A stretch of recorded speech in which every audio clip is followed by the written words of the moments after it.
অদ্বৈত মল্লবর্মন ১ জানুয়ারি ১৯১৪ সালে বাংলাদেশের কুমিল্লা জেলায় জন্মগ্রহণ করেন। তিনি ছিলেন বাঙালি ঔপন্যাসিক ও সাংবাদিক।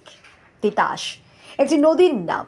উপন্যাস লিখে তিনি বাংলা সাহিত্যের চিরস্মরণীয় ও অমর প্রতিভা হিসেবে স্বীকৃতি লাভ করেন।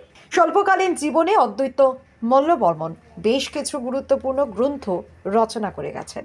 এছাড়াও তিনি বহু শিশুপাঠ্য ও কবিতাও রচনা করেছেন। বিভিন্ন পত্র পত্রিকায় তার লেখা বেরোলেও ৪০-এর দশকে মানিক বন্দ্যোপাধ্যায় প্রমুখের পাশাপাশি বুদ্ধদেব বসু সম্পাদিত ১ পয়সার একটি গ্রন্থ সিরিজ আকারে লিখে তিনি বিশেষভাবে সকলের দৃষ্টি আকর্ষণ করেন।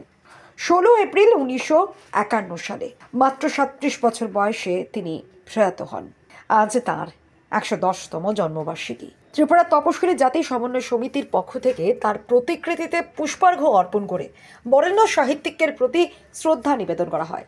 উপস্থিত ছিলেন ত্রিপুরা তপশিলি জাতি সমন্বয় সমিতির রাজ্য সভাপতি রতন ভৌমিক, রাজ্য সম্পাদক সুদান দাস সহ সংগঠনের অন্যান্য নেতৃত্বরা। অদ্বৈত মল্লবর্মন, যিনি তিতাস একটি নদীর নাম, এই উপন্যাসের বিখ্যাত লেখক, বাংলা সাহিত্যে একটা অন্যতম জায়গা তিনি করে নিয়েছেন। এই অদ্বৈত মল্লবর্মনের আজ ১১০তম জন্মদিন। আমরা ত্রিপুরা তফসিলি জাতি সমন্বয় সমিতির পক্ষ থেকে শ্রদ্ধা জ্ঞাপন করছি অদ্বৈত মল্লবর্মনের প্রতি। অদ্বৈত মল্লবর্মন ১৯১৪ সালের ১ জানুয়ারি কুমিল্লা জেলার বামনবাড়িয়া সাব ডিভিশনের গোকর্ণঘাট গ্রামে জন্মগ্রহণ করেন।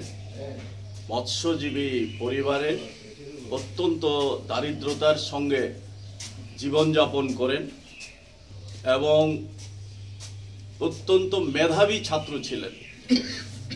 উনি দারিদ্রতার জন্য পড়াশোনা করতে পারেননি। ম্যাট্রিক পাস করেন প্রথম বিভাগে, কিন্তু কলেজ জীবন শেষ করতে পারেননি দারিদ্রতার জন্য। নানা কাজ করার জন্য কাজ খুঁজতে হয়েছে। কিন্তু ছাত্র জীবন থাকতেই লেখালেখি, কবিতা, গল্প, অন্যান্য লেখালেখির সঙ্গে যুক্ত ছিলেন।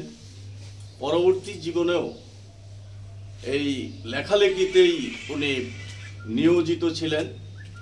একাধিক সংবাদপত্রের সঙ্গে উনি যুক্ত ছিলেন। নবশক্তি, দেশ, যুগান্তর, আনন্দবাজারের মতো পত্রিকার সঙ্গে উনি যুক্ত ছিলেন। বিভিন্ন গল্প ইত্যাদি লিখেন এবং সর্বশেষ তিতাস একটি নদীর নাম, এই সাহিত্য লিখে বাংলা সাহিত্যে খ্যাতি লাভ করেন। চিরস্মরণীয় হয়ে রয়েছেন এবং থাকবেন।